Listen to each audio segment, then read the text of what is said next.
वक्फ board संशोधन अधिनियम को आज ज्वाइंट पार्लियामेंट्री कमेटी के पास भेज दिया गया है, लेकिन इस बिल पर चर्चा के लिए हमारे पास मौजूद हैं बीजेपी की वरिष्ठ नेता स्मृति ईरानी जी। उनसे बातचीत करते हैं। स्मृति ईरानी जी इसलिए भी महत्वपूर्ण है क्योंकि इस बिल का पूरा काम उनके टेन्योर में हुआ था और इस बात को मैं व्यक्तिगत तौर पे भी जानता हूं।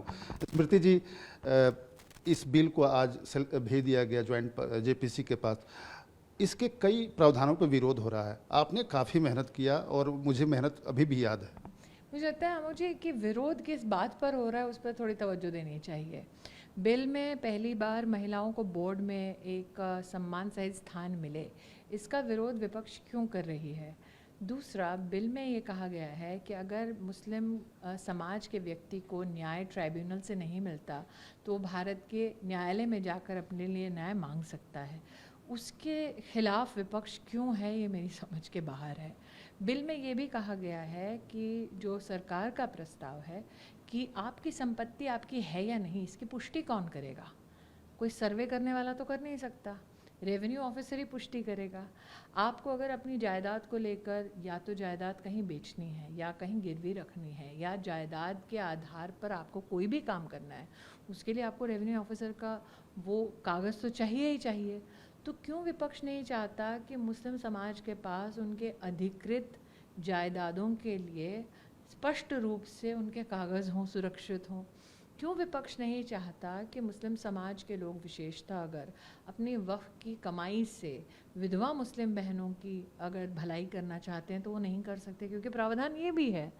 क्यों विपक्ष चाहता है कि अगर हम कहते हैं कि टेक्नोलॉजी को लेवरेज करके बोर्ड अपनी एफिशिएंसी को बढ़ाए, और जिसकी प्रॉपर्टी है, पहले कांग्रेस की सरकार में उसको 7% देना पड़ता था बोर्ड को, मतलब प्रॉपर्टी किसी और की कमा बोर्ड रहा था। तो अब अगर सरकार कहती है कि आप बोर्ड को कम पैसा दीजिए, आपकी प्रॉपर्टी है, तो आप मान लीजिए 5% देते हैं, तो विपक्ष को उससे क्यों नाराज़गी है कि मुसलमान की जेब से ज़्यादा पैसा खर्चा नहीं होगा अपनी प्रॉपर्टी के चलते।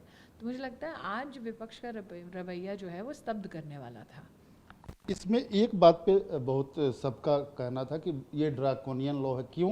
क्योंकि मुस्लिम अपने लिए जो है लॉ नहीं बना सकता, अपने लिए विधान नहीं तय कर सकता, तो हिंदू क्यों करेंगे? नहीं, एक सेकेंड, मुस्लिम अपने लिए कानून नहीं बना सकता, हिंदू अपने लिए कानून बना नहीं सकता। मुझे लगता है जो भी ये बातें कर रहे हैं उन्होंने जो सरकार का प्रस्ताव है उसको ढंग से पढ़ा नहीं है। सरकार का प्रस्ताव क्या है उसको अगर बहुत ही सरल शब्दों में मैं बताऊं, पहले मुस्लिम समाज से कंप्लेन आती थी, मुतवली नाम की एक व्यवस्था है, मतलब सरल भाषा में अगर आप मैनेजर कहें तो जिसकी जायदाद थी बिना उसके पूछे कई बार मुतवली वो जायदाद या तो बेच देते थे और ब्लैक में बेचते थे और जायदाद के मालिक को पता ही नहीं चलता था।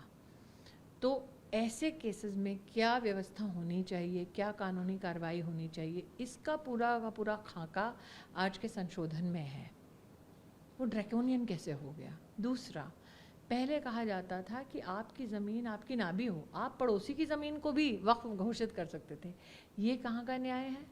आप वही वक्फ बना सकते हैं जो प्रॉपर्टी आपकी है या जो पैसे आपके हैं या जो जेवर आपके हैं। तो अगर इस पर स्पष्टीकरण सरकार लाती है तो ये ड्रैकोनियन कैसे हो गया। फिर आप पहले का अगर कानून देखें तो उस कानून में जैसे कि मैंने कहा न्यायालय के पास अप्रोच करने का कोई प्रावधान ही नहीं था, ये तो ठीक। लेकिन अगर महिला को वंचित कर दिया पिता की जायदाद से तो वो महिला पिता या पति की जायदाद पे उसका क्या हक है, उसको क्या रास्ता चुनना चाहिए, उसकी भी कोई कानूनी व्यवस्था नहीं थी।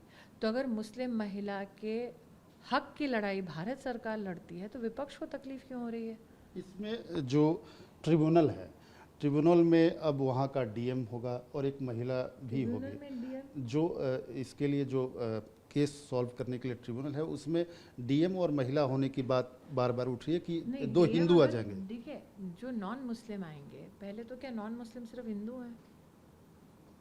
विपक्ष को हिंदुओं से दिक्कत है तो मुझे पता है, लेकिन नॉन मुस्लिम कौन कौन है। क्रिश्चियंस भी हैं, सिख भी हैं, पारसी भी हैं, जैन भी हैं, बौद्ध भी हैं।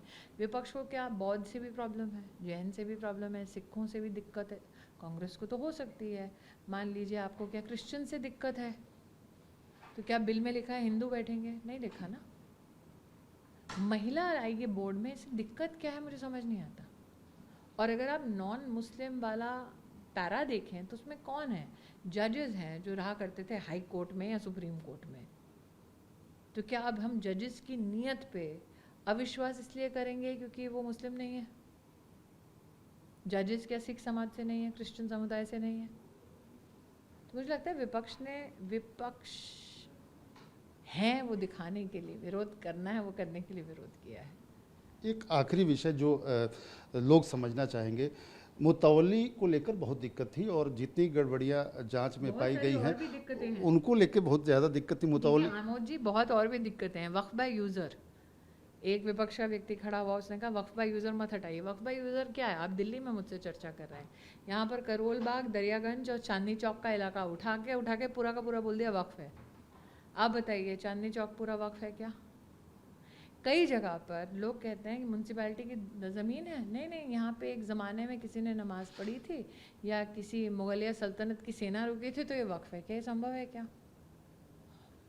तो वक्फ बाय यूज़र जो बहुत आर्बिट्री था, उसको भी सरकार ने हटाया है। तो क्या ये न्याय संगत नहीं है? न्याय ये कहता है, अगर आप वक्फ को देखें एज अ कॉन्सेप्ट, एक इस्लामिक कॉन्सेप्ट है। कांग्रेस की सरकार का ये प्रस्ताव था, ये कानून था कि आप गैर मुसलमान हो तो भी वक्फ बना सकते हैं। ये कैसे हो सकता है? तो त्रुटियां बहुत थी जिनको सुधारा है भारत सरकार ने, और इसके लिए नरेंद्र भाई का मैं विशेष अभिनंदन करती हूँ। एक जो प्रश्न उठा रहा विपक्ष और आज लोकसभा में भी चर्चा के दरमियान उठाया, वो ये कह रहे हैं कि इसके टाइमिंग को लेकर कि अभी लाने की जरूरत क्या थी? महाराष्ट्र में चुनाव है, हरियाणा में चुनाव है। मुसलमान सिर्फ हरियाणा और महाराष्ट्र में है, और महाराष्ट्र में तो 13 जून 2023 को जब मैं मंत्री थी तब भी स्टेक होल्डर मीटिंग हुई थी, और वहाँ पे कौन आया था? स्टेक होल्डर कौन है? मुस्लिम है ना। तो क्या विपक्ष कहता है मुसलमान सिर्फ महाराष्ट्र में और हरियाणा में है, बाकी प्रदेशों में नहीं है? सरकार ने क्या आज घोषित किया है कि ये कानून सिर्फ हरियाणा में और महाराष्ट्र में जहाँ चुनाव है वहीं लागू होगा? नहीं ना। और मुझे लगता है सरकार की मंशा है कि सभी की बात सुनी जाए। तो स्टेक होल्डर से तो मैं स्वयं साक्षी हूँ कि हमने मीटिंग्स की हैं, प्रदेश की सरकारें हों या वक्फ बोर्ड हो या अहमदिया हो, बोरा हो, आगा खानी हो, शिया हो, सुन्नी हो, मैं सबसे खुद मिल चुकी हूँ, सबका रिकॉर्ड है। लेकिन फिर भी सरकार के प्रस्ताव से जेपीसी का गठन होना अपने आप में बहुत बड़ी बात है। सरकार, जैसे मैंने पहले भी कहा है, नरेंद्र मोदी की जो कोलैबोरेटिव डेमोक्रेसी का एक बहुत बड़ा मुझे लगता है आज उदाहरण आपको देखने को मिला है। अब बिल का भविष्य आप क्या देखती है, कितना दिन तो लगेगा? मैं जेपीसी की प्रवक्ता नहीं हूँ, तो आपको जेपीसी से पूछना पड़ेगा। अब आपको कैसा फील हो रहा है, क्योंकि आपने इसमें मेहनत काफ़ी किया था? मेरे लिए तो ये एक ऐतिहासिक दिन है जब मैं अपनी सरकार को सदन में इस ऐतिहासिक कदम को उठाते देखती हूँ, और इस बिल का नाम उम्मीद रखने का सौभाग्य प्राप्त हुआ था, और आज बड़ी उम्मीदों के साथ इस बिल को मैंने अपनी सरकार द्वारा प्रस्तुत होते देखा है। और उम्मीद है कि जिस न्याय संगत दृष्टि से मेरी सरकार ने इसको प्रस्तुत किया, वो दृष्टि भी नरेंद्र भाई की फलेगी, और नरेंद्र भाई का ये ऐतिहासिक कदम विशेषतः गरीब मुसलमान को संरक्षित करने का, मुस्लिम महिलाओं को सम्मानित करने का ये फलेगा। बहुत धन्यवाद। कैमरामैन मस्तान के साथ आमोद राय, TV9 भारतवर्ष, दिल्ली।